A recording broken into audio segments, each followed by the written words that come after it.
No surprise, it's the soup day today. In fact, I was doing sizing all weekend, Saturday morning, Sunday morning, and now Monday morning. We have printers and they're all busy. They're almost all busy. Some of them are not working for us right now, but we have printers and I got to keep them busy. It's been an insane year for us, just an insane year. So, soup it is. Okay, what we've got today, I've got one batch. This is paper for the man we call Sudi Taro, the mystery printer whose name we are not allowed to divulge. I'll be making up a new batch, a fresh batch. I'm going to do his paper, the usual thing, top side, back side, take it in the other room. We do have a show and tell. It's not the continuation of the show and tell from last time. That's not something that makes sense to do up here where the light is not good. So we'll keep that book for downstairs for next time. And I thought, I realized, Dave, while you're doing show and tell up on the third floor, the light is no good, it's difficult, the bench is there, the camera's there, but we do have a lot of room. So what I think I might do from now on, when we're doing these sizing streams up here, the show and tell, what I did today, we'll try to experiment. Anyway, I went down to the collection room and I brought up something that's too big to show on the normal bench. It might even be too big to show here. We'll worry about that when we get there. Anyway, soup time. You know the deal.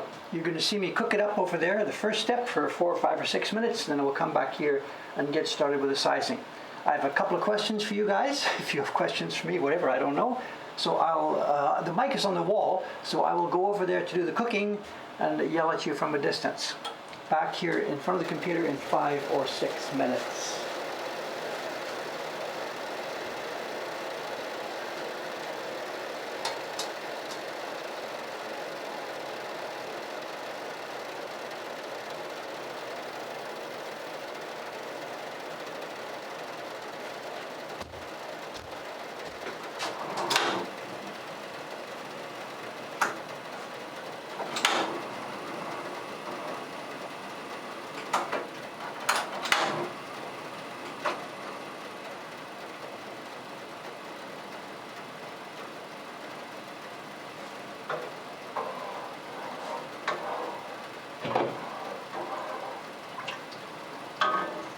Mic too far enough away? I don't know. We have here today 2 liters, that's all. It's going to be a quick job this morning. We have 2 liters of water here. We have 120 grams of glue. This is a thick mix. There's 120 grams of glue here.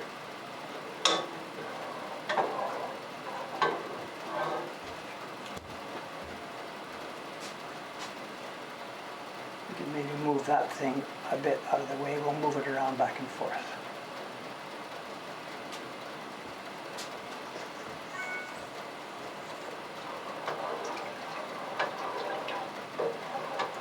And because there's 120 grams of glue in there, we have alum, we have 15% of that, which is going to be, did I screw it up? 15% of 120 must be 12, and then half of 12.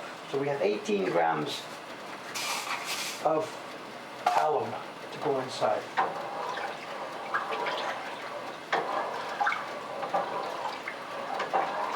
And the glue has been soaking since last night.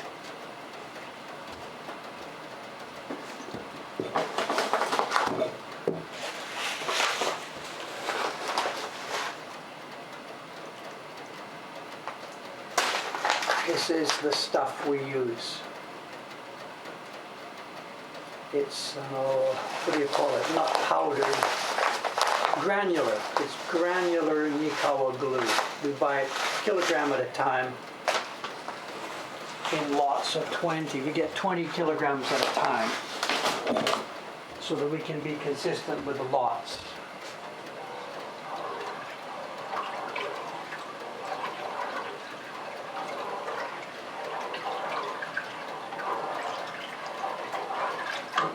We're going to heat it to about 50, between 50 and 60. Some of the water is in a separate container. The part with the glue is going to heat to about 50 or 60. Some of the water here, we're going to nearly boil it, and we're going to use that part of the water to dissolve the alum, then mix them together.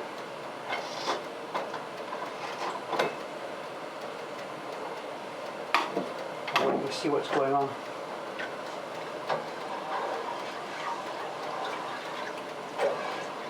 The glue is now melted, dissolved.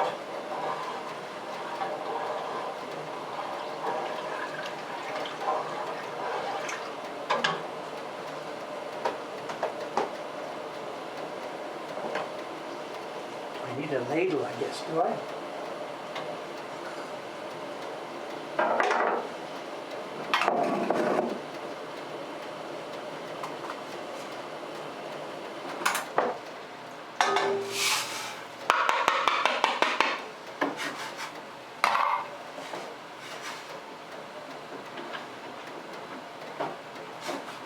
Okay, at the point that water started boiling, I turned it off and dump in the alum, and we've got to keep moving because otherwise it crunches up on the bottom. It's totally transparent. I can't tell when it's dissolved. By sight, I can tell by feel when the crunchiness disappears. The little nodules. They are gone.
Okay, we are cooked, but rather than dump it in and start sizing, I want to let it sit for 3, 4, 5 minutes at least.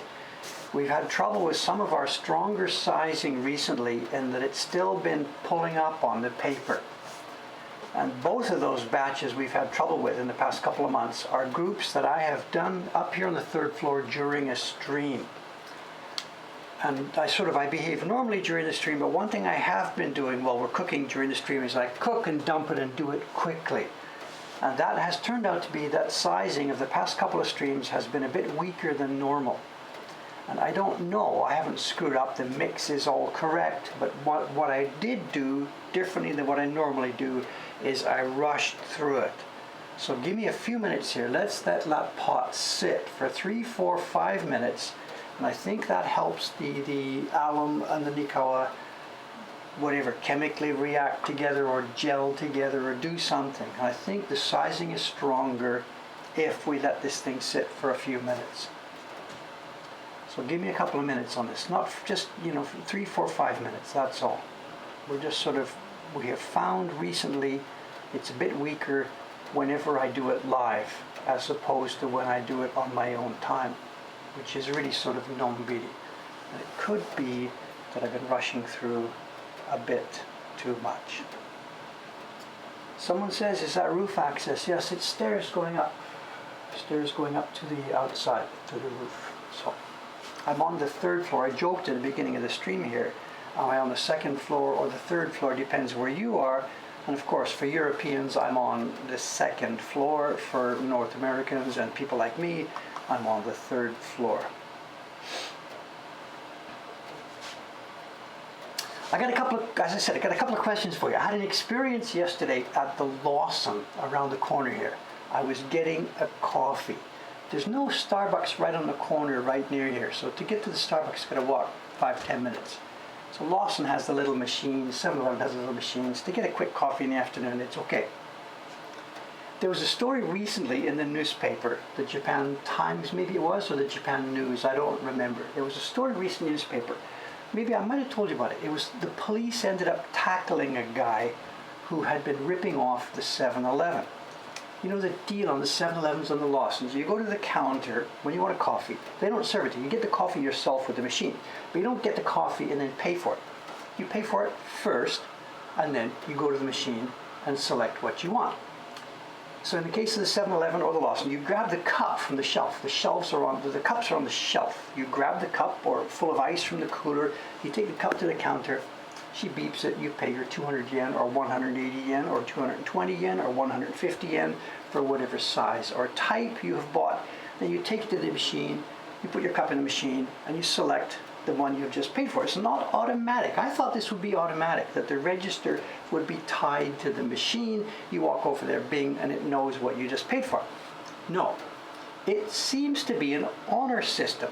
You buy 150 yen, small, medium, whatever, take your cup over and you select the 150 yen small, medium button. Now you know where this is going. It turns out that in this newspaper story, some staff at some 7-Eleven had realized, look, that guy always pays for a small one, but I see him getting more. And either he'd switched cups or done something or whatever. I have no idea. So they had put they had started watching him. They'd got the police involved. There was a plainclothes policeman standing by, blah, blah, blah, blah, blah, blah. Anyway, bing, they tackle the guy. He fights back and away it goes. So having read that story, the next day I go to my Lawson and I buy, actually what is it? I bought 180 yen. It was a medium-sized cafe latte. They have small, medium, and large. And she gives me a medium-sized cup. I go there, blah, blah, blah, blah, blah, and I hit the medium button to do it. But I'm chatting with her. The machine is right next to the register. There's nobody else waiting. I asked her, Judah, did you hear that story? She says, yeah, I heard about that. Yeah, I said, well, like, what if I press the large button here? I mean, even the medium, there's lots of room left in the cup. How are you going to know? And she says, that's for me to know and for you to find out. And she has a method of knowing what I have chosen. And it doesn't involve a readout. Like, she has no display panel. He just pressed this button, which is what I thought she would have. No. She has a really interesting way of knowing what button I pressed. Let me get back to the cookie just a second.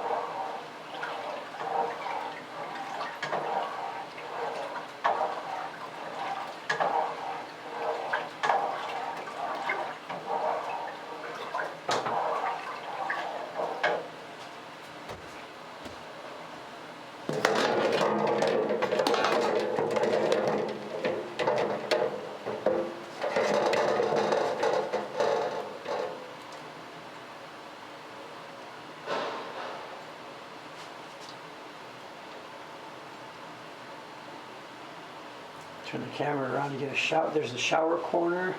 Junk, junk, junk, junk. Stairs going up.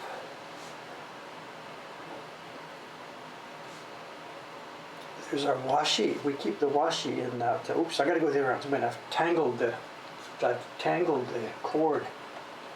Idiot boy. The stairs going up. There's our washi stock. This is not all the washi we have, of course. These are the open packages of each of three types. We have the Nishiki size paper, which makes 2 great waves. We have the Obiru size, which makes 6 Shiki size. And we have the Takenaga, which we use to make our small prints, all coming up. And we have our major stock is in the next room, but that's simply the active package of each one. That's the stairs going downstairs, and that's where I go through to do the hanging. We'll go through there later on. Anyway.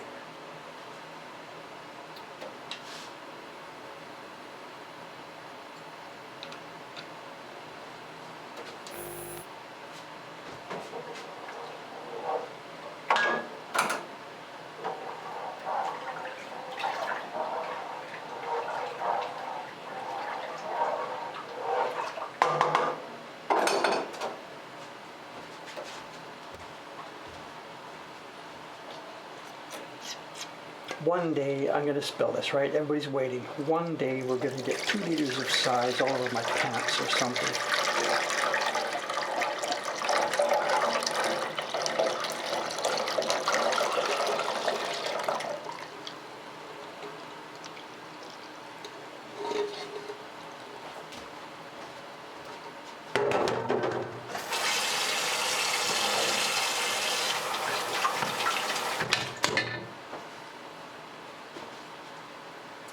Okay, have we got a good view here? I think so.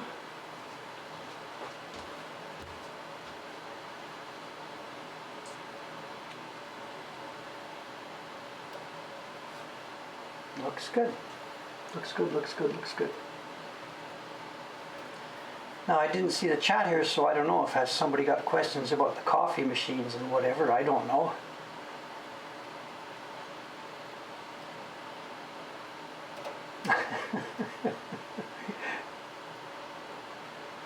How long the water runs? No. The length of time it dispenses? No. The time it takes to fill the cup? No. The pour sound into the cup? You're getting close there. That's not the answer, but the pour sound into the cup. How long it takes to grind the beans? That's not the answer, but it's related to that. When she told me, like, she first looked and thought, maybe I shouldn't tell this guy, but then whatever, I'm a daily customer, I'm a good friend of hers, we chat all the time, you know, and she did tell me, and it's possibly this is top secret.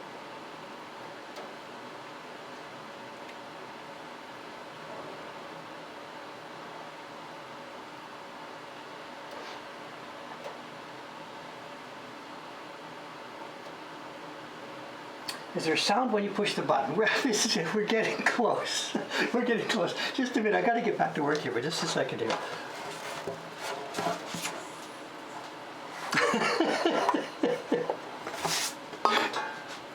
It turns out, maybe you don't know nothing about the machine actually. When I stand there, I put my cup inside, I close it, and I select. The machine has this control panel, and on top of the machine, there's a bunch of, there's beans, there's coffee beans. And it's left and right, and it turns out when you look back, there's 4 sections of coffee beans at the top of this machine. And when you hit your button to make your coffee, whatever, there's the grinding sound, and you look and you can see the beans are shifting a little bit where the thing goes around as the beans fall into the hole, into the grinder, blah, blah, blah, blah, blah, blah, blah, blah, blah. So it turns out, I'm not sure if I'm supposed to tell you this or whatever. It turns out, she says, there's 4 sounds. There's 4 groups up top. Coffee beans A, B, C, and D. I have no idea. There's no selection for fine grind, coarse grind. There's just selections for hot coffee, cold coffee, latte. I forget what else there is. Milk, something, whatever.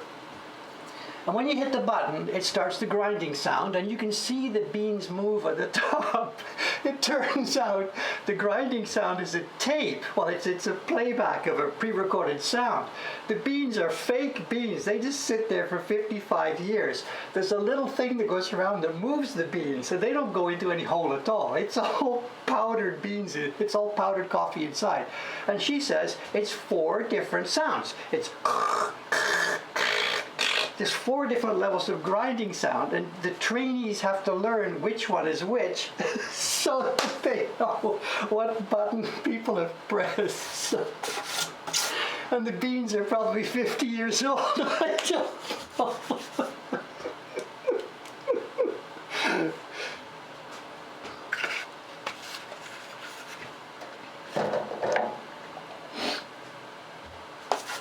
That's probably top secret. I don't know. This is not 7-Eleven. This was Lawson. And all I know, and don't arrest me please, officer, all I know is somebody told me one day that they are not real beans. That's all I know.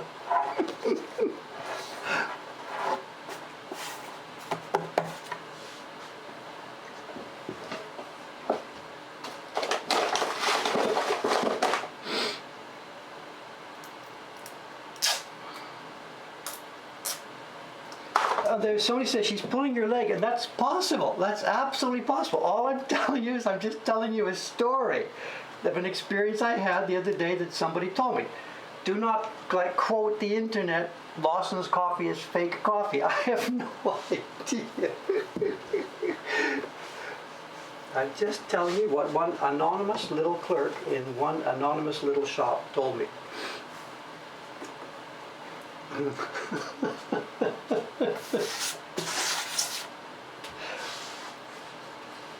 Okay, we have 15 sheets of paper here, chopped in half. So I have 30 sheets that are going to go on the board here. So you're going to see me wipe glue on 30 pieces of paper. I'm going to flip them over and wipe glue on the back. So actually, I don't know if we're going to have time. Well, whatever, we'll make time today. We'll just do this. And I'm not actually sure about this. Now that I think about it, this is thick glue. I've mixed up a thick glue today. So if I have too many sheets in my stack, they go up, up, up, up, up, up, up. We flip, they go up, up, up, up, up, up, up. By the time I get to the bottom for hanging them up, they can be sticking together. So I tell you what I might do, it's 8:20 now.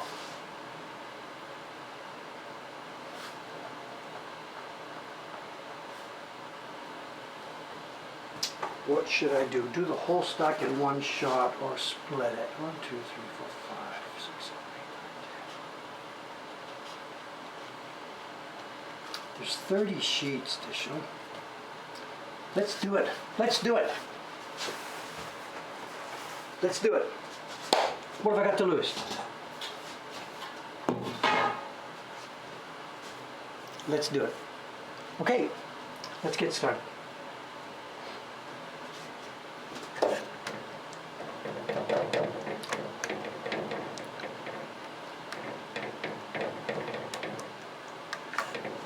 Now I can't actually quite move it. Let me move this just a little bit south.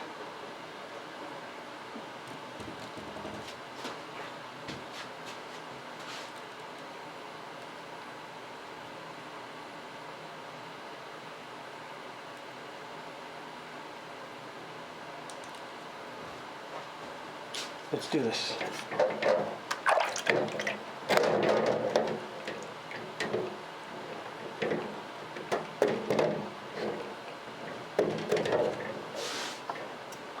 I missed that side camera, you know, but ooh, ace.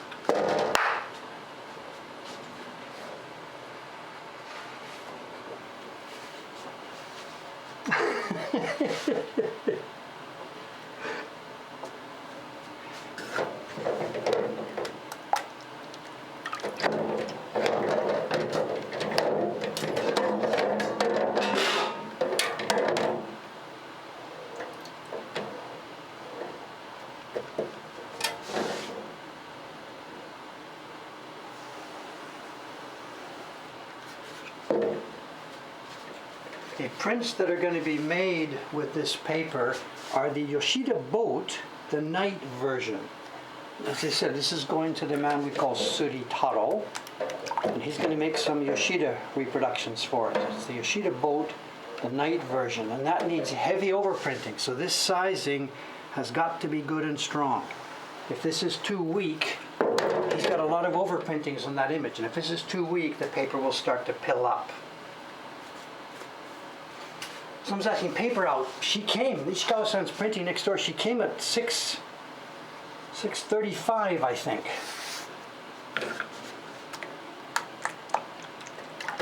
I had to have the paper out long before that, so this was an alarm clock morning for me. Set the alarm, get up, take a pee, get her paper out, then go back to bed. Paper's out. She's halfway through her work today.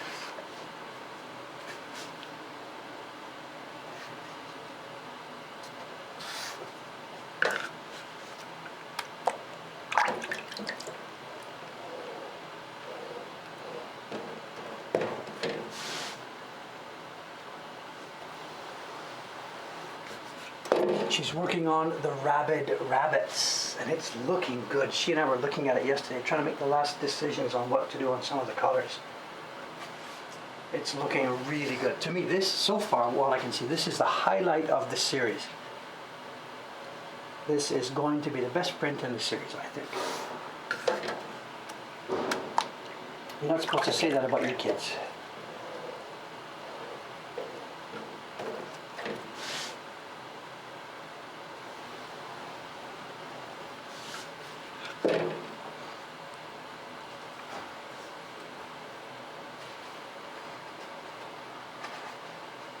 Maybe we'll get a peek this morning if we can convince her to show us a little copy. I don't know.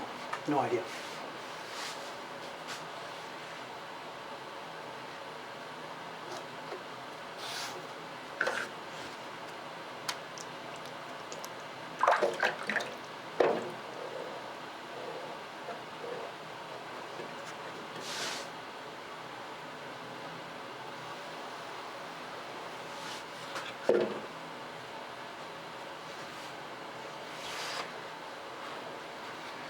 I've been hyping the rabbits too much, maybe, but I don't know. I don't think so. I am still astonished by it.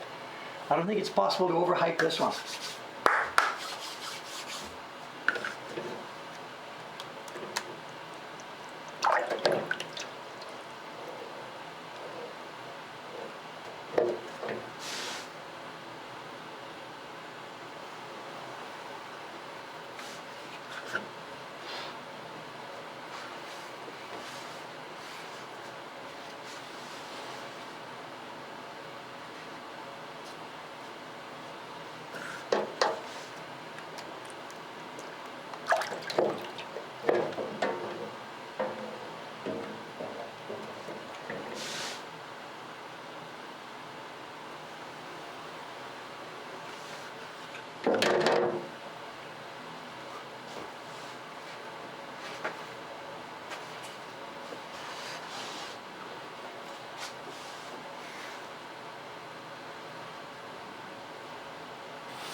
The brush strokes there, let's, I don't know.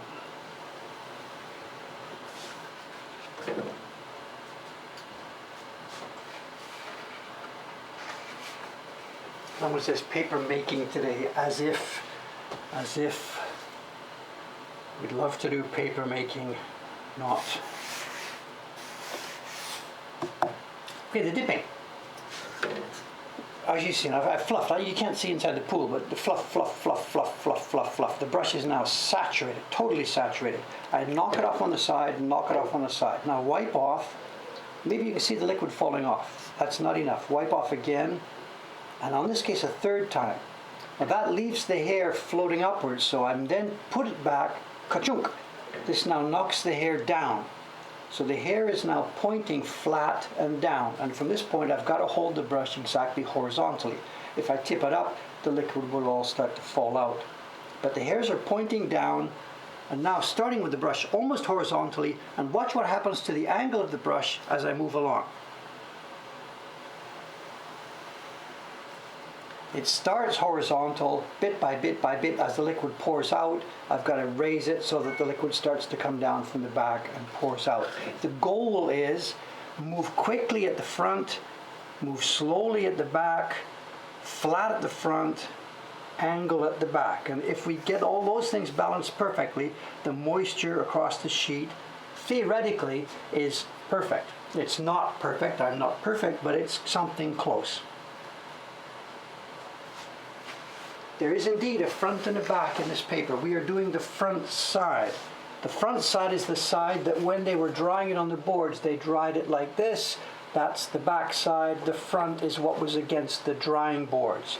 Other than that, the paper is structurally identical inside.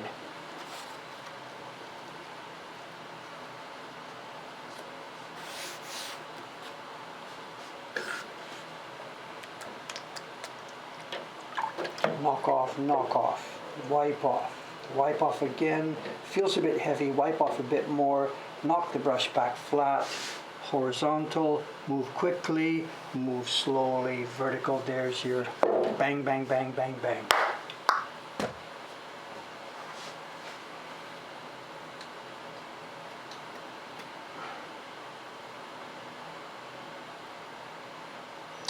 I'm not sure it was the front of the paper that was against the screen. Think about it. They've got the screen here. Chuk, chuk, chuk, chuk, chuk, chuk, chuk. They're screening it.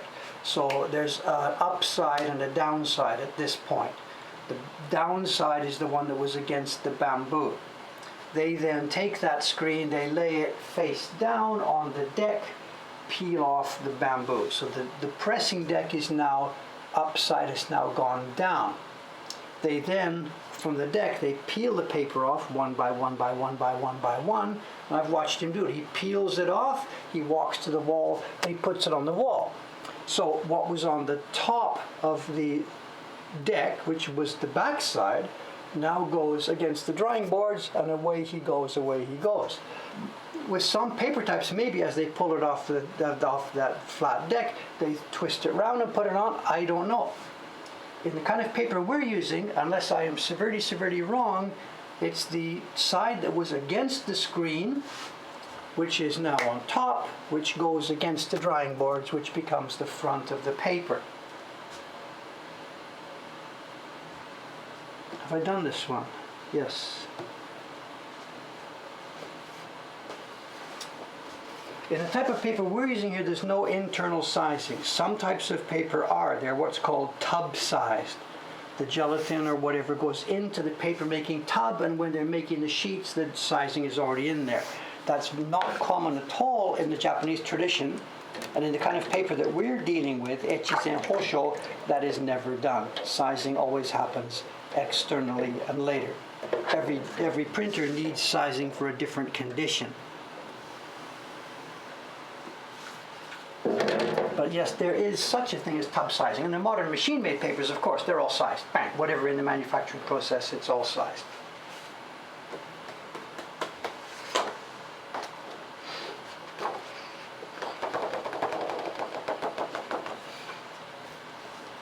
Also too, yes, we are on a heating mat. Even though the temperature here today is 24 degrees, we are still on a heating mat. I want this thing warm, warm, warm. For a couple of reasons. To keep the glue soft, help it spread throughout the paper, to avoid it congealing and sticking the sheets together. I want this stack nice and warm, not hot enough to cook it, not hot enough to start mold growing, but yes, it's warmed up.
It was a piece of washi. I know the selvage at the end here, the brush runs across, sometimes picks up loose fibers.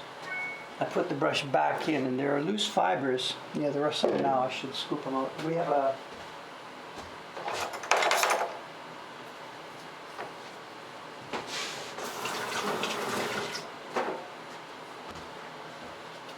have a dead guppy scoop.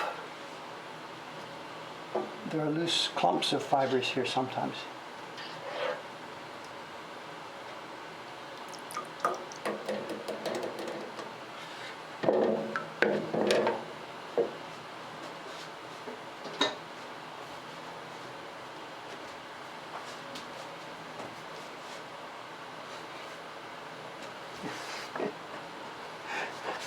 Just, you don't miss anything, do you guys? You don't miss anything.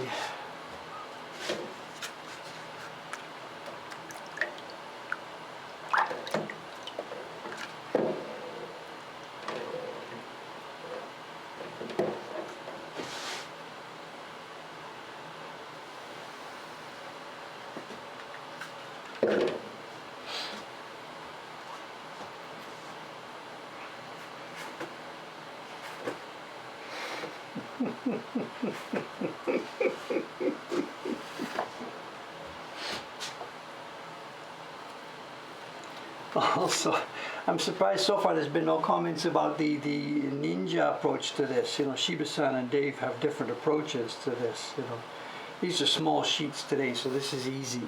But when we're doing big sheets, I don't have the upper body strength to do this properly.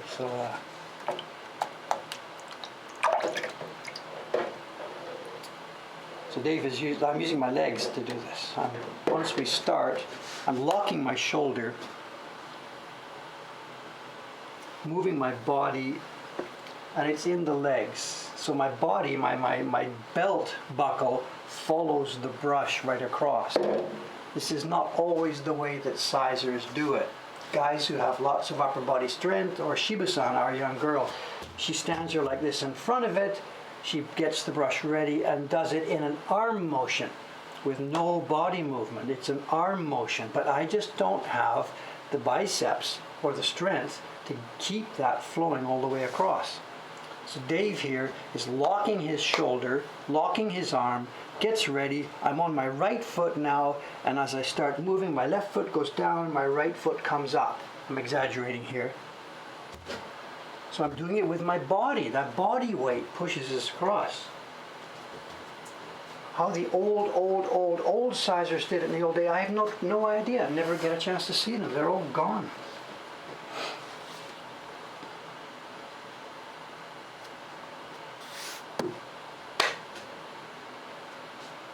Trial and error. Nobody showed me because nobody knows how to do this. It's trial and error, trial and error.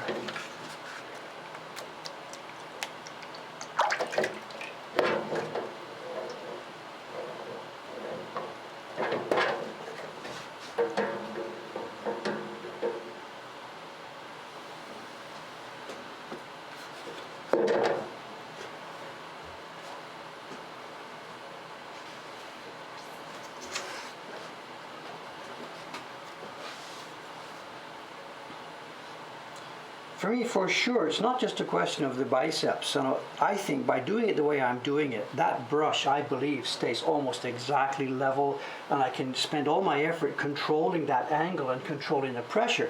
If I were trying to do it with a single swipe from my shoulder, how on earth am I going to control that pressure and that angle? So I think actually my way, or whatever, this way, I think this way is pretty cool. I think it works very, very well. Lots of control, minimal physical effort. You could do it all day long.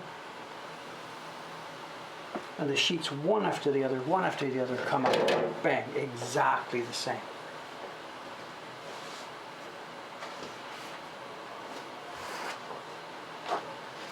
I'm not the last person in the country doing this, of course. So there are, to my knowledge, there's 3 of us. I do it for our workshop. Over in the Adachi workshop, Kaicho-san, Adachi Isamu-san, he's 88, 90, 92, I don't know, he's something around that. He's doing the sizing for their workshop. They're actually not so happy about that, but whatever, he's doing the sizing for their workshop. And there is still one professional sizer still left in business, Misawa-san. He lives up in Saitama Prefecture, not too far from here. He's doing all the sizing for the Kumiya guys, the Hanga union that still works and still makes prints.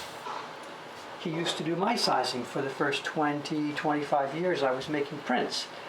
The quality got to a point where I wasn't happy, so I abandoned that. What was it, 10, 12, 13 years ago? And the first few years for me were a huge struggle. My own sizing was terrible. I didn't know what the hell I was doing.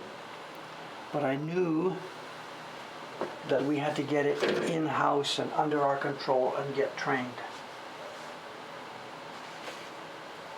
And different printers have been over there to his place to ask him, this is Misawa-san, he has been specifically asked, requested to run sessions, to run tutorials, to run teaching sessions, and this is hearsay to me, he has always said no.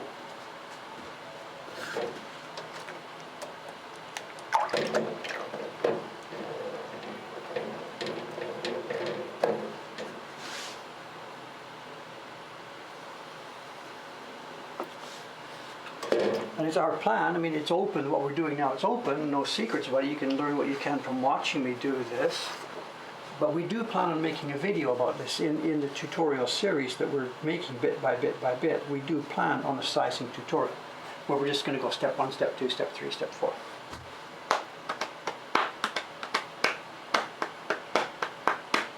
No, in Kyoto, I don't know what's going on in Kyoto. There is printmaking happening in Kyoto, of course, so somebody else must be doing it down there. When I speak of what I know about it, it's what's happening here in Tokyo.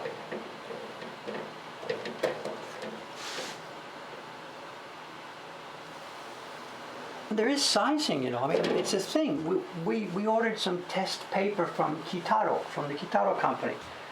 It's whatever, we can talk about that at a separate time. We get test paper from Kitaro, and it's sized. It was supposedly sized. We had to resize it actually after we got it here. And there's a picture on their website. There's a guy doing it. He's got this big table, puts the big sheets of paper out, and he's dipping a brush, going cha cha cha cha, dip dip cha cha cha, dip dip cha cha cha, dip dip cha cha cha, dip dip. They're doing it the way that they do it for painting, for sizing a canvas, for painting and stuff. And my God, whatever. So yeah, so I am not the only master guru. Blah blah blah. This kind of work is being done all across the country. The level we need it, the preciseness we need it, the smoothness we need it, we cannot buy that service anywhere. Literally, we cannot buy that service anywhere, so we have to do it ourselves to get it done even remotely close to the way we want it.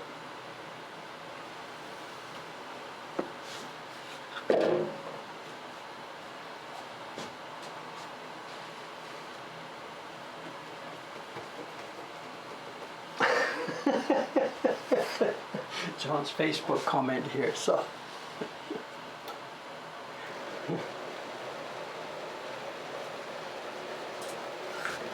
Well, this is the way, you know, somebody told me a similar story to that many, many years ago. I'm trying to remember here. Someone told me a similar story. It was a police detectives. This is one of the tricks in the prosecutors or the police detectives bag. There's somebody they're accusing of doing a crime. This is $500 has been stolen. I'm just making this up, whatever. I didn't do it. Did you take the $500? I didn't do it. The denial comes. So the guy goes in a holding cell, whatever, some other guys are in there, whatever, and they feed the information in a wrong way. So the guy's chatting with the other prisoner who is a fake prisoner or whatever going on. And the guy says, you know, yeah, what did you do with the $400? It wasn't $400, I took $500. You feed the wrong answer purposely to try and get the right answer back from the guy. And apparently this is a prosecutor's technique to try and get people to confess to crimes. You have them, you know, somebody else leak it in a wrong format. And the people are so eager, somebody is wrong on the internet. They're so eager to get this thing corrected that they're so eager to get it corrected that they confess to the crime. And apparently that's an actual technique. So John is doing the same thing here. So they said it was a real sloppy job. No, but human nature, man. Humans are funny creatures.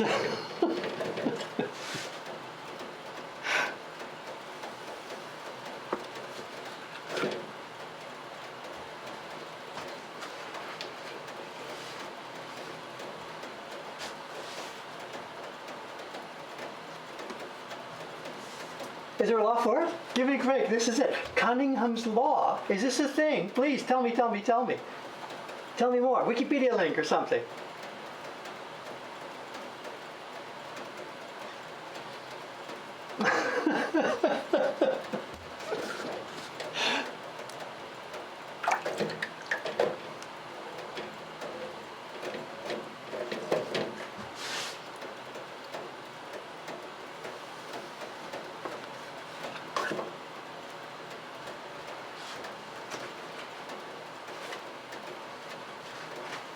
The best way to get the right answer on the internet is not to ask a question, it's to post the wrong answer. All right. So it's a thing. It's an actual thing. Thank you.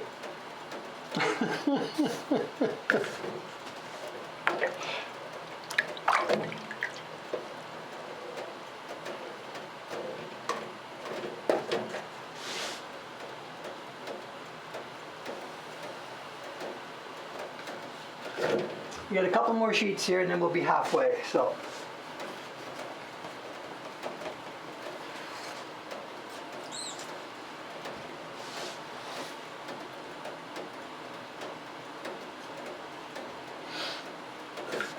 how does that apply to our sizing? Well, actually then when you think about it, we may be doing this without even thinking about it.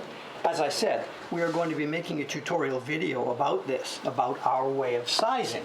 It's probably the third or fourth in our series of tutorial videos that we're making. So we should put that up. Then we should make sure Misawa-san hears about this. Or we should get somebody who's actually on our side to when this video is up and running on this, to go to Misawa-san, not as a representative of David, but somebody should go, hey, I saw this video about some guy put it on the internet. What do you think about this? And then he would play it for Misawa-san with a recorder in his pocket. And the guy would say, that's not, no, we don't, that's not, we should do this. We should do this.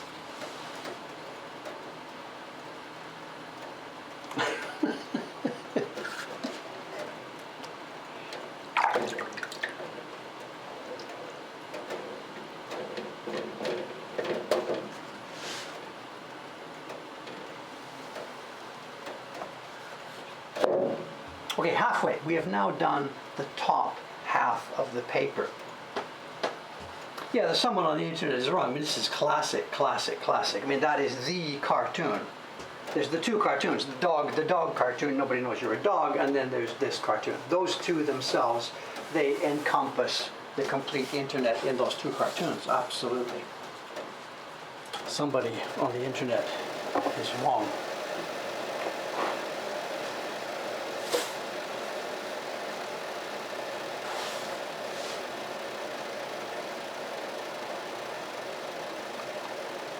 Yeah, if you got the link, I wrote about Misawa-san in my newsletter to show. The day I visited him that time, I wasn't in any way remotely considering doing my own sizing. So the visit to Misawa-san wasn't an industrial espionage visit. I mean, I wasn't trying to learn anything. I was just trying to get in touch with the people who were supporting my work. So it was a friendly visit. They gave me lunch. We chatted. Blah blah blah blah blah blah. You know, we're not unfortunately friends anymore because I said something bad to him after he said something bad to me. After the work decayed to a point where I couldn't use it. So we don't talk to each other anymore. I'm sorry.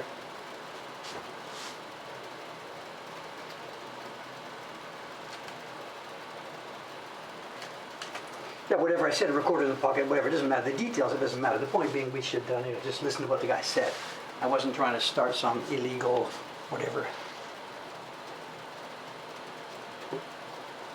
Okay, we're now going to do the backside, which interestingly enough feels almost dry. The front side, you saw me, I soaked it. On the back side, the moisture has gone into the paper. I can't say it's dry, but it's certainly too dry. We're now going to do the back side. And because the paper is fairly thick today, the paper we're using, we're going to do the back side with pretty much exactly the same mix as we did the front side. And when we hang this up 30 minutes from now, you will see this paper is done. It's done.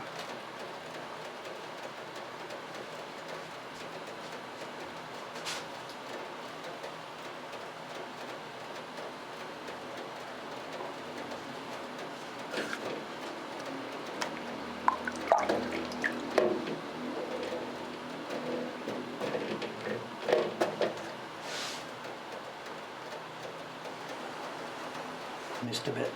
Dave, wake up. Careful.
What is the background clattering? There's the heater element for the soup.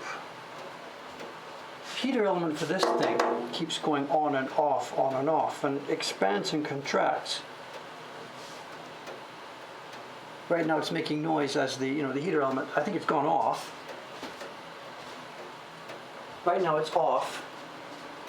I guess the metal is shrinking. You'll hear at some point that the heating element will come on and it'll start to make noise again for a minute. Unless that's the floating thing, of course. Is that the sound? It's floating.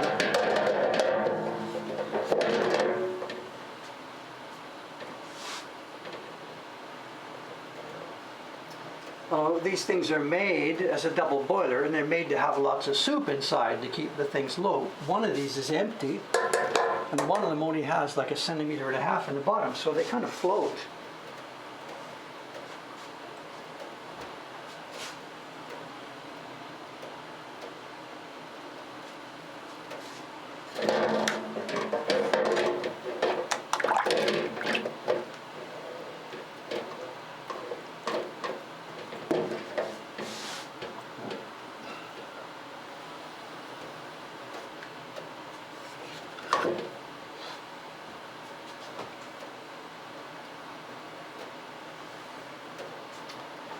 The thing is, it's just touching the bottom. If I drain out some of the water in the bottom and it doesn't touch, then we get a lack of heat control. So it's a balance, eh?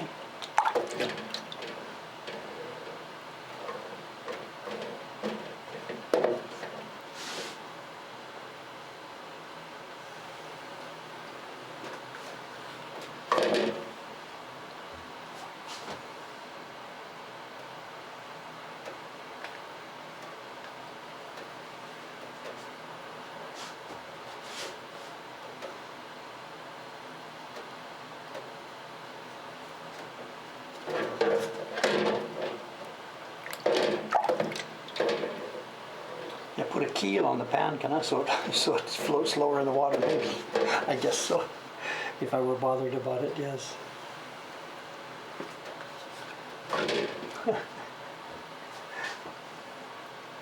Put a keel on it.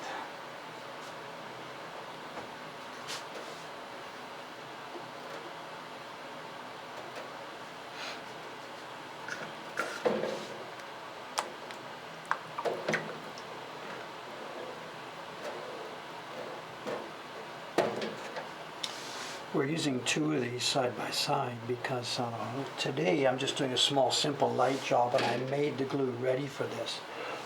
The glue that I'm going to have left over today will go in the fridge tonight, and when I'm doing tomorrow's batch, it will sit in this other boiler warming up. So we do use both of them, but today I'm not. So mount some clips. Actually, the company that makes these things does sell those clips. They sell clips that go on the edge of these things, ka-chunk, ka-chunk, and hold them down. And maybe one day we should actually, maybe spend $1 or whatever they cost and buy some.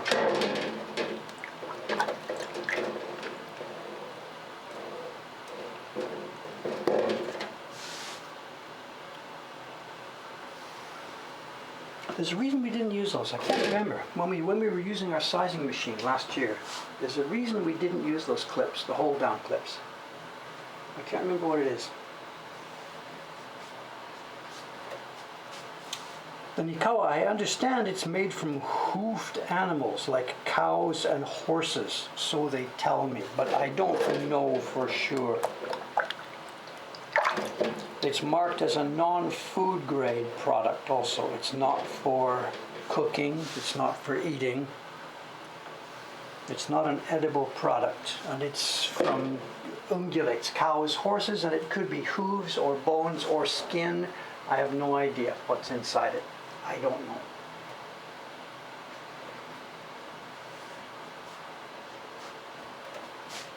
I think the Western name for it is hide glue, and I think it was for something rabbits, the people like Stradivarius who was making violins and stuff. I guess they used to use the skins of small mammals, rabbits and stuff.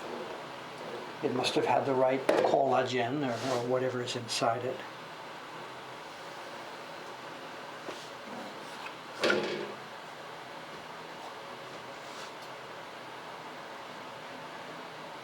This isn't a binding agent. We're using this to supply physical strength to the paper.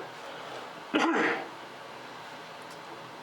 paper as it comes from the maker is beautiful stuff, but it doesn't hold itself together enough. It's just simply mulberry fibers literally matted together in a liquid made from hibiscus root.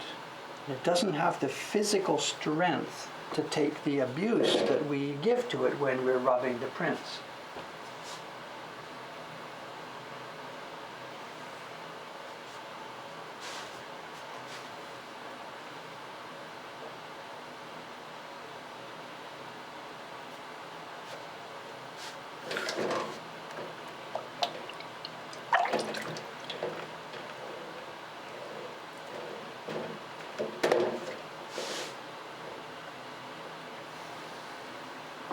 The first day I visited Misawa-san to learn about this, my Japanese was really, really, really poor, and I misunderstood what he said. I was like asking, what is this stuff that you're putting on the paper? And he said, it's wanikawa. Wanikawa, wanikawa. And what he was saying was wa, as in Japan, and nikawa as a single word, as in this hide glue. And he said wanikawa.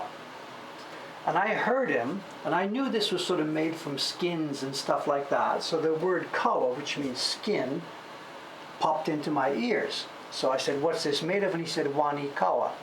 Wani kawa. Wani kawa. Wani is crocodile. And I'm like, crocodile skins? You've got to be kidding me. Like, what? And he's like, what are you surprised about? Wani. And we talked we crisscrosses here before I finally realized it wasn't wani kawa, it was wa nikawa. And I don't know, this is over my pay grade. I don't think the kawa in nikawa is actually the kawa meaning skin, although I don't know the etymology. Nikawa is a single kanji, it's a single word. It's not something skin. Or whatever, you've probably already found an answer. Wikipedia somewhere, look it up, I don't know. We've already exhausted my knowledge on this topic, so.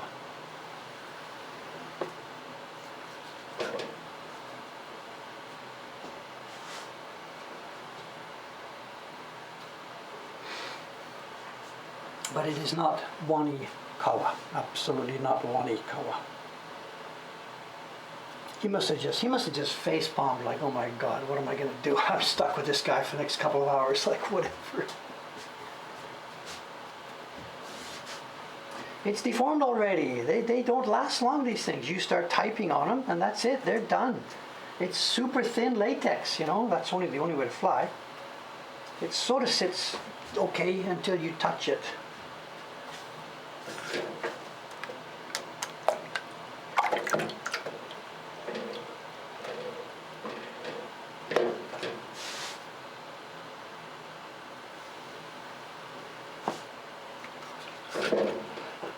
Excuse me.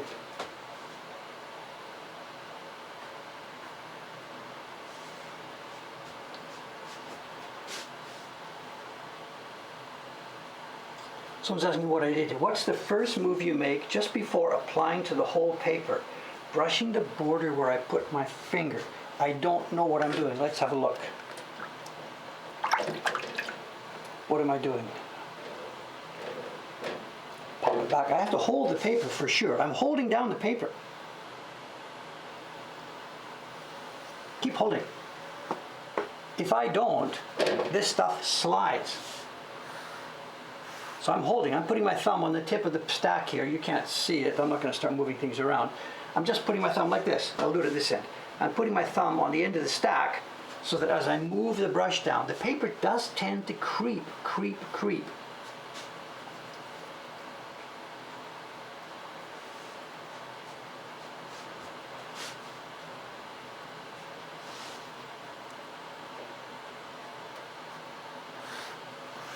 Especially doing the back side. It creeps more doing the back side, and it's really dangerous if it does. You get creases inside. I gotta hold this down, pinning it down. And if I don't pin, as I do it, the paper starts to creep and it can buckle the paper underneath. Also, you'll see me sometimes do it. I'm lightly touching it, feeling, has it buckled, has it buckled? Because if it buckles and you don't notice it, then you're going to spoil, a whole bunch of sheets where the crease is.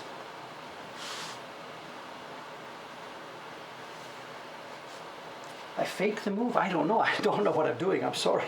I fake it first? Or am I looking for a place to pin?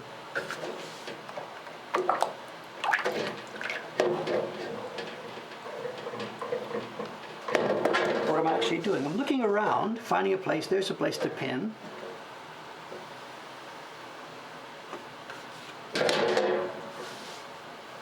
Do I need a brush coach? I need a brushing coach to watch me and help me figure to do this better. I do fake it first. I don't know.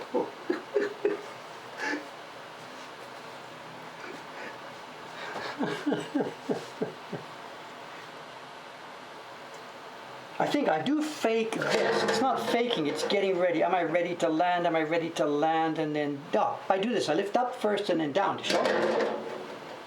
I'm just trying to get that airplane coming in,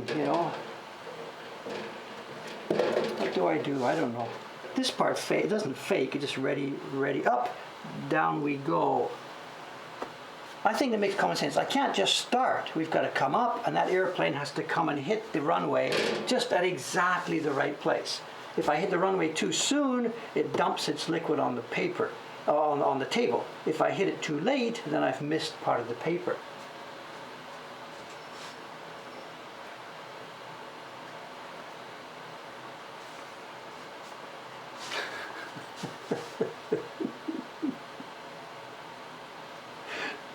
How's our time? Oh, I am running late. I maybe shouldn't have tried the whole stack.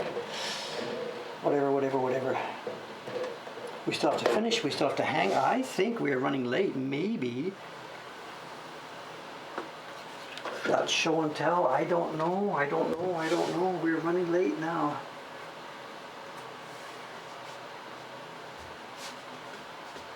We don't have a good view. Jess, shall we try this? Shall I move the camera? Shall we try this? Earthquake coming.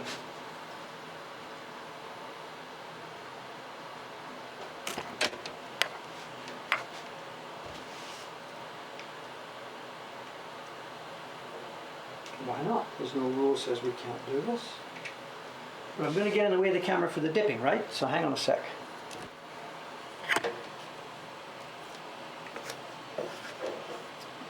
I'm going to get the dipping here, excuse me. You can't have everything all at once. You know what the dipping is like, you've seen it. Okay, brush is ready. Pin. But now I'm in the way. Up, away we go. Out. I can't hit too soon or too late.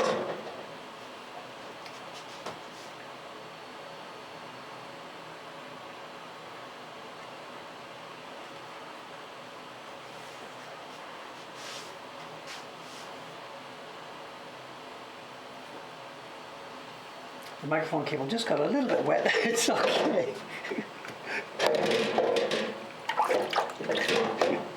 It's all at the wrong angle here. Okay, I've got my suit. Sure.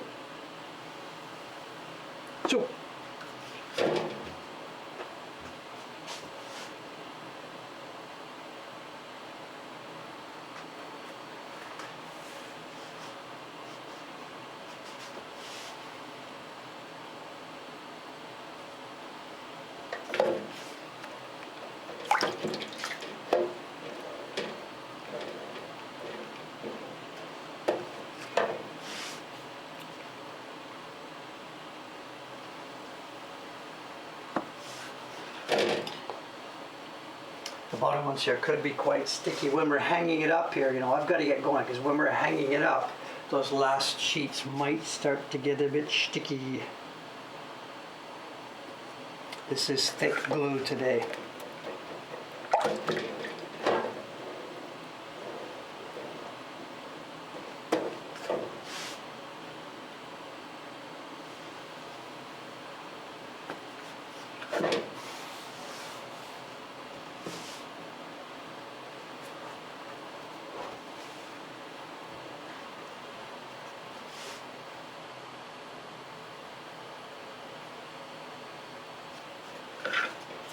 You see in there? I don't know. I can't.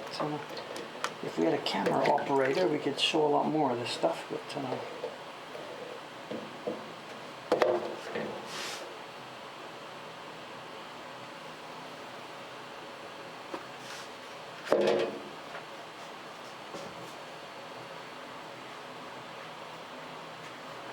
yeah, the glue is weather dependent, season dependent, job dependent. Depends how many times we're going to be overprinting.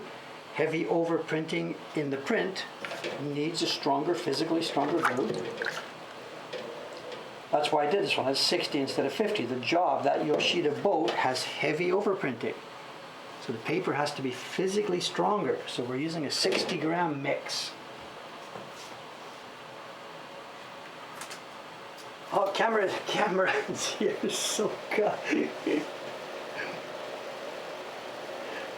This word camera and Cameron sometimes does get a bit, no camera and operator here today.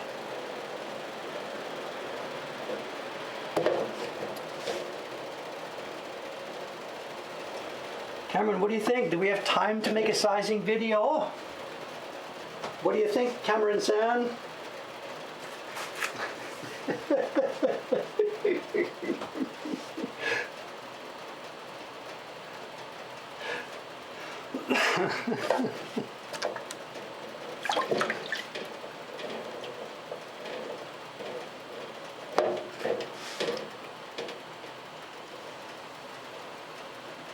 Okay, there is our last sheet.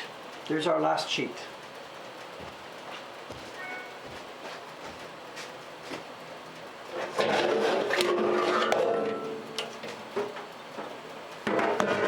This brush, if I left it now, would go rock hard, so we're just going to put the brush, excuse me, we're just going to stick the brush into the hot water for a minute. It can sit there safely for a half an hour while we do the other job. Okay, now, those of you who have seen this before know what's going to happen. Tell the rest of the new viewers what's happening here. The stream may crash. I have to move my camera on the computer to the next room. And sometimes, when we move it, the connection gets a wibbly wobbly, and we go down. I'm going to move things step by step by step. Step one, the main camera is now going to become inactive. I will move the camera to the next room. I will be back here 1 minute or two. Regular viewers, tell the other new viewers what's going to be going on here. Camera.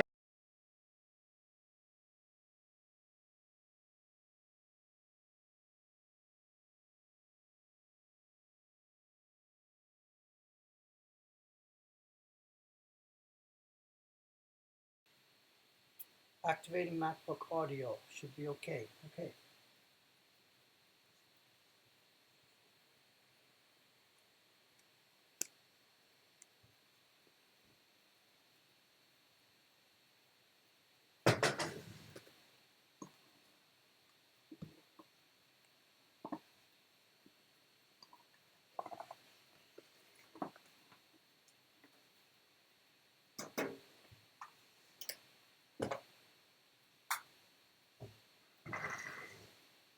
Here goes the camera. Back in a minute.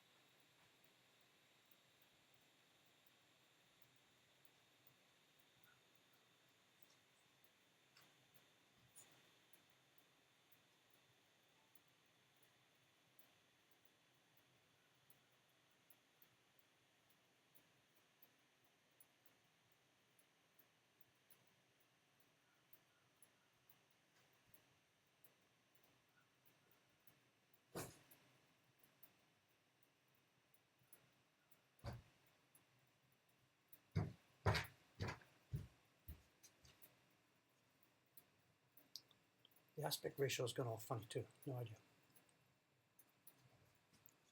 Okay, that was the easy part. Now I'm going to try and physically move the computer.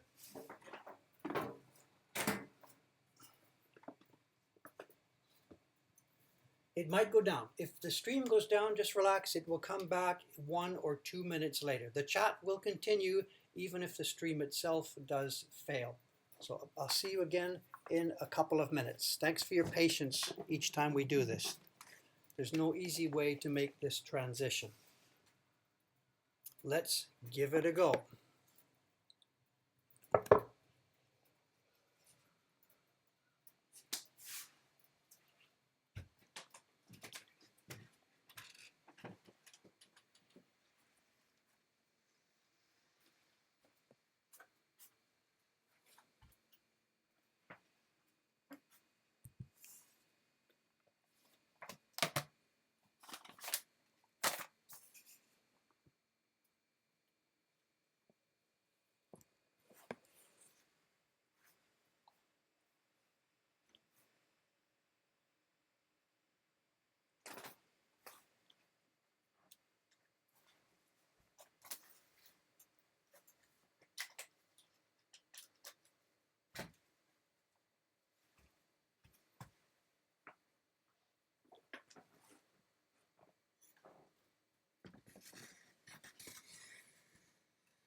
Testing, testing. 1, 2, 3. Did we make it?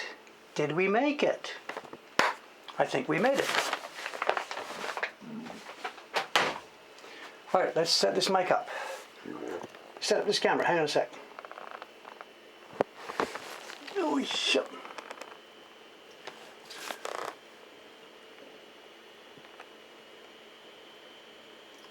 And one thing I had forgotten is the paper from yesterday is still here. So before I can do the new paper today, I have to remove yesterday's paper.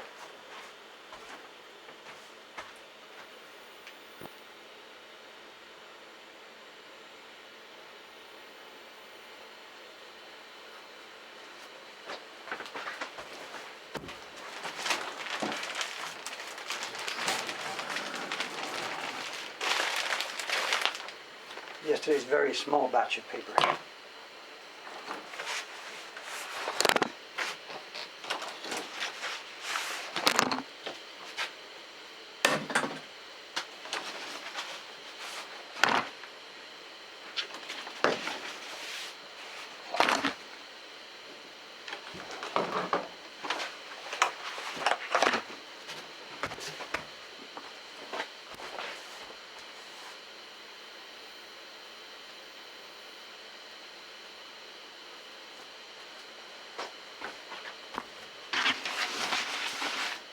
I cannot read that chat. It's too far away for Dave's eyes.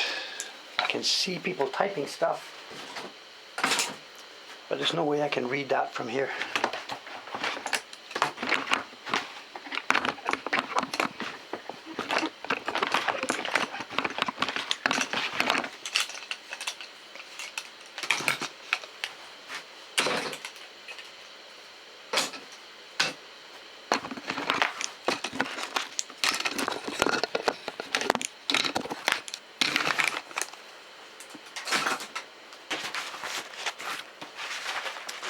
This batch of paper from yesterday, these are all about to become, 1 week from now, or about 10 days from now, these will be rickshaw cart prints for Jed Henry. These are all going to become the rickshaw cart. And we're going to get 1, 2, 3 from each sheet.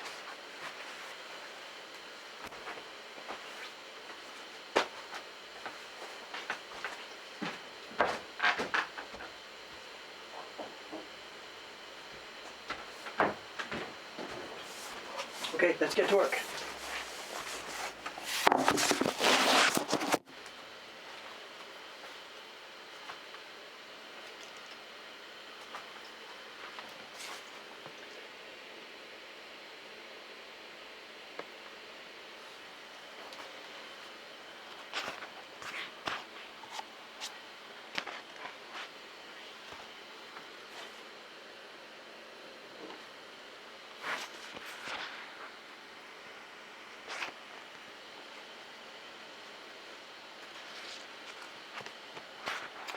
see people shouting at me. What's going on over there? Just reacting to Cameron's move. Oh, he dropped his news. Soka, soka. Yeah, the news, the news.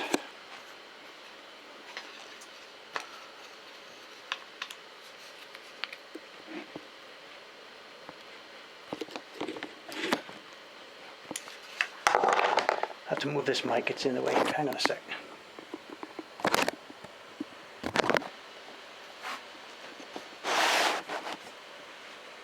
Cameron's news, nay.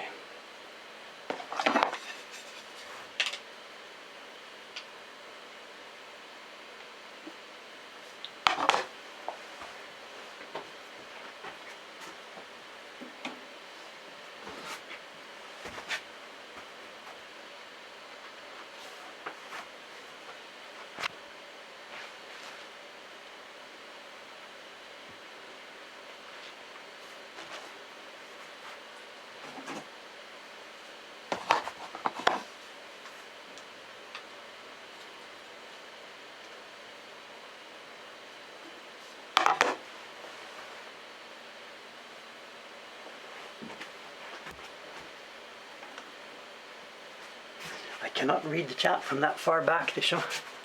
Do I need to bother about this? You can enlarge the font in chat. Interesting. How do I do that? In 1 word or less, 25 words or less. Where's the setting for that?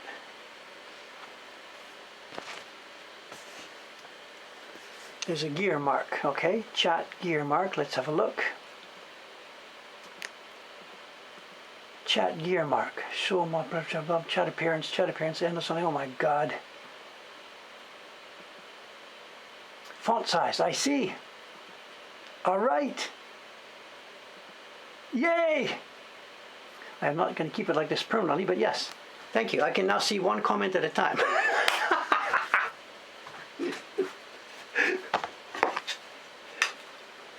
Okay. It's like me and my mother to show. Why do I realize I have become my dad? I have become my dad. Okay.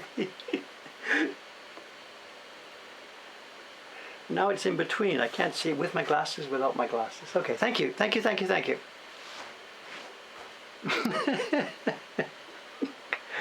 It's half laugh, half cry. No, I don't mind. If my mother's listening today, I don't know, you know. I guess it happens to all of us. I see myself day by day, month by month, becoming my father. I see mannerisms, I see whatever, you know, the aging. I have become my dad. It's okay. I know there are worse people to become, absolutely. And if I actually, well, now you think about it, if I could choose who to become, that's the answer, you know.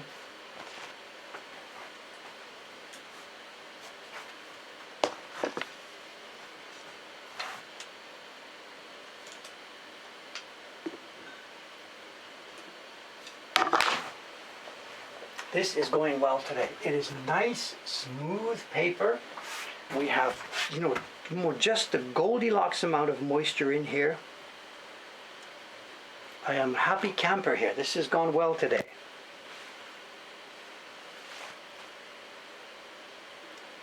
And I hope that due to that extra 3, 4, 5, 10 minutes at the beginning, while I waited to let this stuff gel a bit, hopefully the size will be strong enough for the printer. So my mom is listening. Yeah, soka soka. Good morning, Mom. Good afternoon.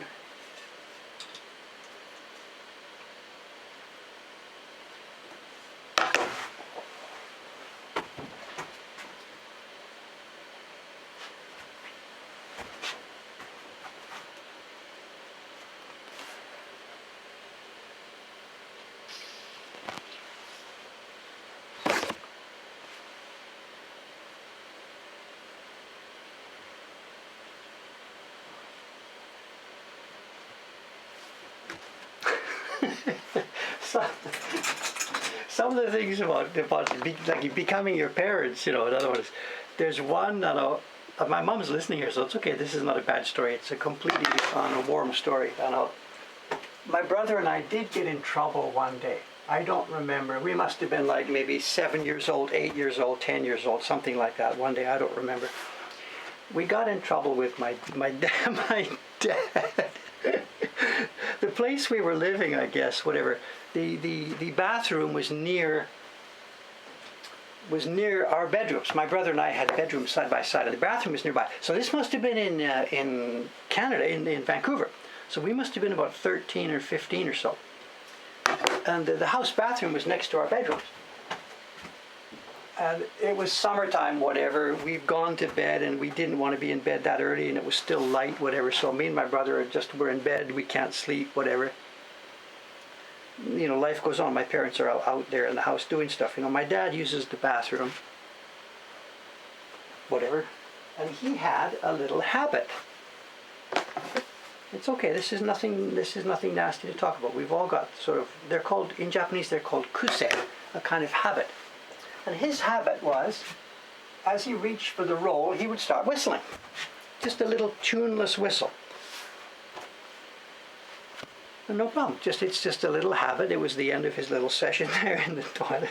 As he reached for the roll, he would whistle. But this particular day, whatever, he came out of there. And my brother and I, idiots that we are, we start whistling. So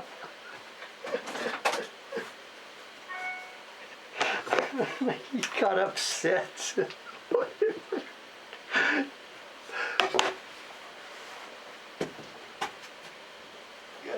But the point of the story is, Dave here has to catch himself now. I'm in the smallest room in the house.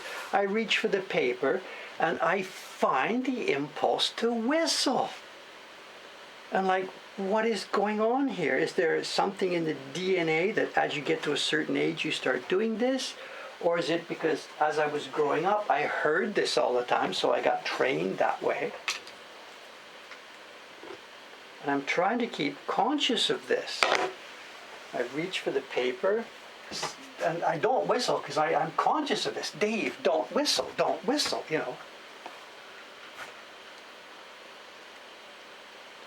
And what causes these things,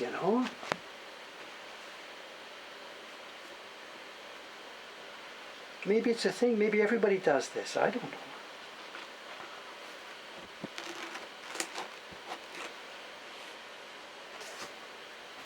Genetic memory, or just you live with a person for so many years, of course you pick up. This is how we learn language, right? We hear people say something, we repeat it. This is a good thing. This is our brain learning language, learning communication, learning everything. And you can't tell the brain, learn that part, but don't learn this part, because everything that comes into your sensors is the same thing.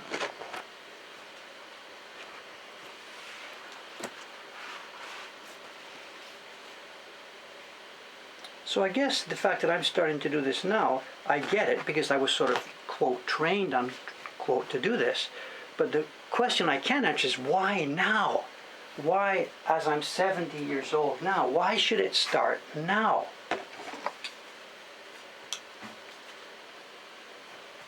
Do my kids do it? You'll have to ask them. Well, I would doubt it because they didn't live with my dad. But yeah, if it turns out that one of my daughters is listening to this and she says, Dad, I do the same thing, then that's pretty clear that you're talking about a genetic component because she didn't grow up with my father, obviously.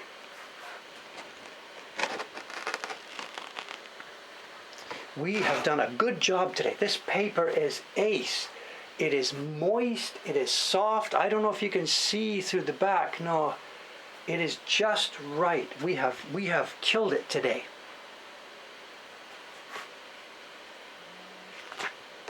And we are getting to the bottom of the stack, and it's slightly sticking, but no big deal. We can separate these sheets.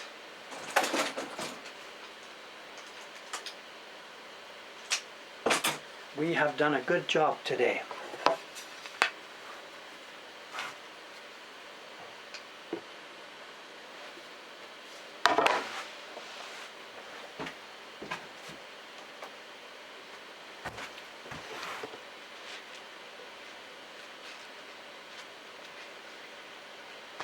And as usual, this final sheet will be maybe stuck at the edges to the table. Let's have a look.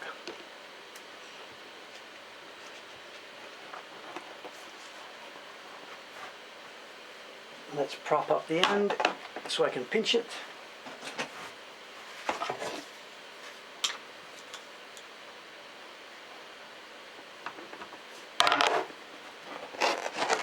Off she comes. Perfect. It's a perfect day today.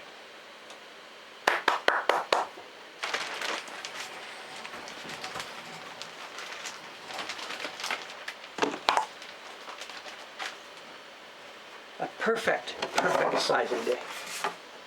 Sizing session. Okay, a couple of things then. What we've got, I can't see the chat at all, so just whatever. We've got the paper up there now. We keep the plastic here. It's not totally sealed. There's an opening there. The paper, the plastic is all open at the bottom. What we're simply trying to do is stop extra air movement. We want this stuff to dry slowly. That's going to happen naturally now because we're in the middle of summer. It's high humidity. The humidity on the wall here says 70%, 70. It is wet and sticky here. And we want the paper to dry slowly, which it's going to do naturally anyway. Okay, what's the time? 9:28:43. Show and tell, show and tell, show and tell. I brought up a show and tell. Let's do it. Are you okay? You got 5 more minutes? Can we do this? Let's do this. It's a funny show and tell. I bought this stuff. I'm going to open it. I opened it last night, so I know what's inside. I'm not opening it here for the first time. I got it on Yahoo Auction last week, and it's a thing we've already got in our collection. We've got the prints in our collection already, but what we got here today is the original packing, and it is fun. It's really fun. Let me tell you, we're getting light. Is that better for the light? Yeah, that's better for the light. This is really fun because it's about Japanese packaging. Everybody knows about Japan, right? You go to the store, they wrap it, and then they wrap it again, then they wrap it again, they wrap it again, and you take it home and take out 10 layers of wrapping. This is not something new with Japan. I'm going to put a thing on this table here. It'll take me a minute to get the microphone set up. And we are going to open the original packaging for a set of Japanese prints that was published. It's got a date inside. We'll find out. It's the 1960s or 1970s. I don't know. Let's just discover as we go in. It's not the green tape. I opened the physical package from the shipping yesterday. This is the product. What you're about to see is the product that the consumer bought when he bought this set of prints. Let me get the microphone out of the way here.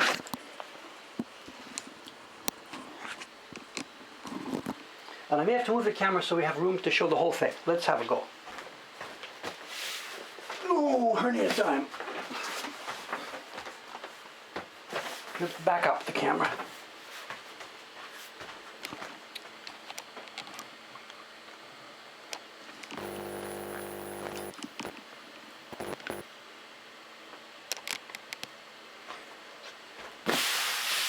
How big? You tell me how big it is. I don't know. My God, how big is this thing? It's massive. I mean, there's the size of the box itself. There's the size of the box. And it says, and this is a label, this is not the manufacturer's label, this is the label from a previous collector. It says, Utamaro Meiga.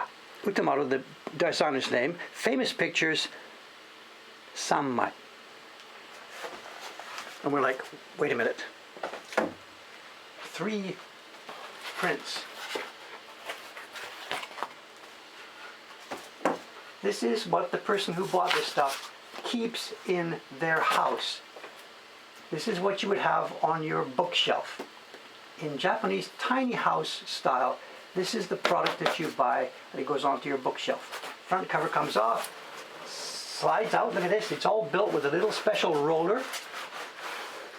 And we have 2 products, a bunch of freaking styrofoam. Here's the guidebook to the prints, we'll put it aside for now. Let's move some of this styrofoam. And this is a degradation here. This is published by the Mainichi newspaper company. And when they first started doing these sets, early, I don't know, we'll look at the date inside. When they first started doing these sets, the cases and stuff were beautiful. This would not have been styrofoam. This would have been carefully glued down with cloth. So you had 4 cloth little things here to hold it. As they moved along in time and ran out of money and whatever, it turned out to be, they changed up to styrofoam. This is not the shipping packaging. This is the product that people keep in their house. Here we are. It's the same thing. Utamaro Meiga Sanbai. Mainichi Shimbun-sha, the Mainichi newspaper.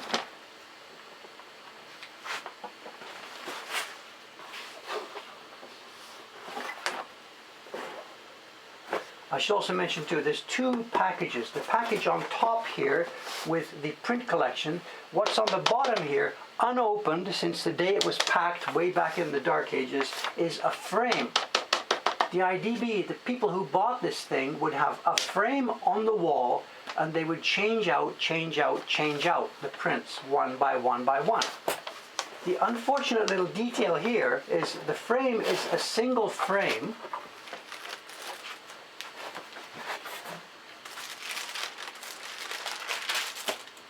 Special calligraphic cover page. This was, all the Mainichi newspaper sets had this. It's offset printed, of course, but they had some famous designer whose name is in the pamphlet. The famous designer drew the cover page for them. And here we have now some of the prints. This is Ryogoku no Hanabi, fireworks at the Ryogoku area. And what we have here, it's 3 prints. They fold out.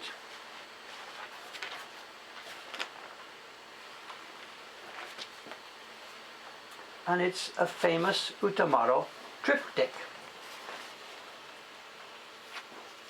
And the Mainichi newspaper didn't make woodblock prints, of course. They published this stuff. The prints themselves were made by the Takamizawa company. And it's a triptych, a famous triptych of women in the summertime at the Ryogoku Bridge with what must at the time have been spectacular fireworks, which to us today would be sort of, is that all there is? But it doesn't matter. It doesn't matter. This is from 1792 or whatever. Fireworks were different back in 1792. And this is the thing that you bought. And there are 9 prints in this entire box. It is one triptych about the fireworks.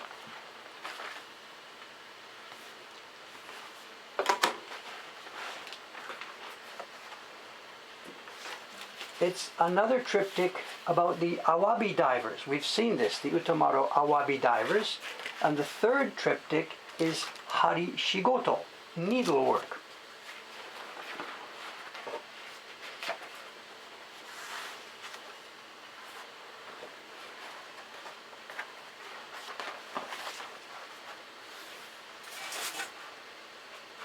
And the obvious question is like, what do you do with these things? There we are, it's a triptych. And because they've mounted them in folders so far apart, the prints don't actually match up anymore. When they were made back in the old days, they were loose, and the people who consumed the prints back in the old days would stick them in an album or something, and they could actually match them up side by side. These 3 sheets make actually a single long image. But once you put them in this fancy folder, the prints get separated by distance and no longer match up. And then the whole big point of this, they gave us one frame. What on earth are we supposed to do with that? So it's a product really that is only made for one thing and one thing only. It was made to be a super expensive product that a person or family would buy to show off that they owned it. It's an absolutely, completely unusable product. You can't sit and look at the prints, you can't enjoy the prints, you can't display the prints, you can't do anything with it. All you can do is own it. And they made the box as big as possible. Look at the fabulous thing that we got. What did this cost you?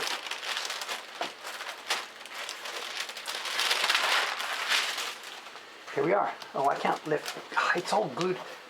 Whatever, the whole... Here we are. Okay, there's a date. Showa 60. Showa 60. My God, that's just 3 years before I came to Japan. This is like 1980. Showa 60. Give me a translation, please. Showa 60. 1980. 1983, somewhere around there. And the price was, get your pencils out, you'll need a pencil to do this. The price was 1985. Wow. The price was 290,000, 290,000 yen. In today's money, 290,000 yen is just about, get this right here, $3,000? It's just about $3,000 in today's money. In the money of 1985, I have no idea what it would be. Yes, 300 yen to a dollar or something like that. So it's cheaper in dollars in the old style money, more expensive. All that money for 9 woodblock prints that you can't even actually then look at.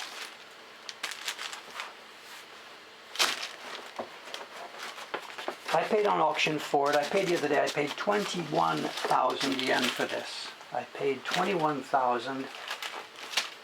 And I wanted this. I've already got the prints actually in our collection. We have the prints separately. They've been around on the market for a long time. Takamizawa sold these prints for years and years and years and years and years. This was just a special project they did for the Mainichi newspaper as a sort of a newspaper promotion deal. So we have the prints already. But I bought this because I want this object as part of our collection. This is part of what we're trying to show, what Japanese prints were and did and how they were used and whatever. And at the very end of the ukiyo-e era, well, at the very end of the traditional printmaking era, we're looking at the 1980s, this is what it had come to. There's no enjoyment in the prints whatsoever. It's just a status symbol. You see the advertisement in the Mainichi newspaper, you order it, it sits, maybe this part of it, they would have thrown a box away maybe and put this on their bookshelf, and it's a status symbol that had no actual possible use in society. Absolutely no use for it. The frame is in there, it's never been opened. I'm not going to open it, it's useless. It's just a frame. Look at this, it's heavy. My God, it's heavy. Oy, oy, oy, oy, oy. No, it's unopened. It's the original tape, everything. This is like one of those, you get the original edition of Mario Rickshaw, Mario game that hasn't been opened in the original wrapping. I don't know. Anyway, there we have it. It's a completely useless product. I'm a little bit ashamed to show this. Now, this is what woodblock prints came to. When you think about it, somebody paid $3,000 for this, never look at it. A subscription to our prints, here's the sales pitch. A subscription to our prints is 1/5 of that price, and you get daily pleasure. My God. So what we do ourselves is 100% in opposition to this. And this is going to sit in one corner of our collection room, taking up room.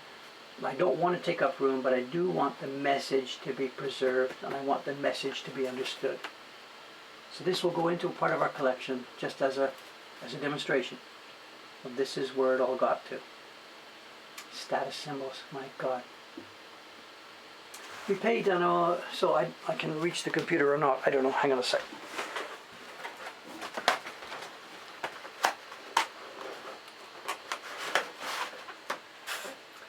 One sec. The auction is here.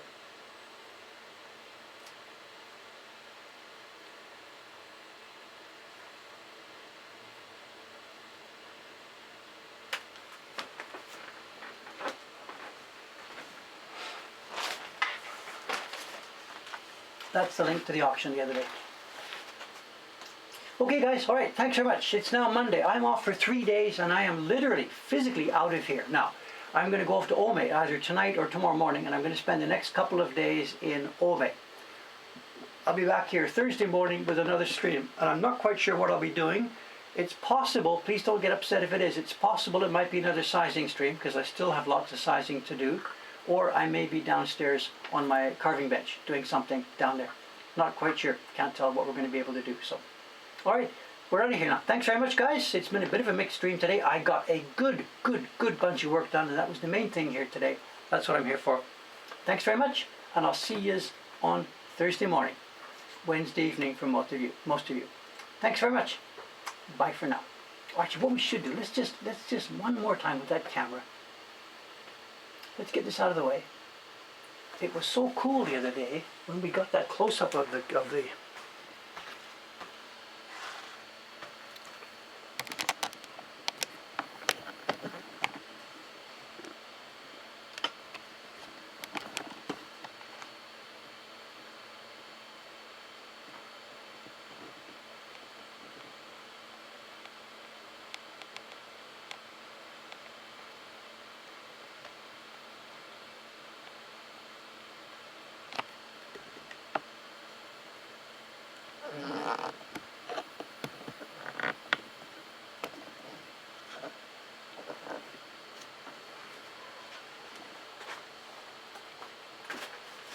Okay, bye for now. See you next time on Thursday. Thanks, guys. Bye, Cameron.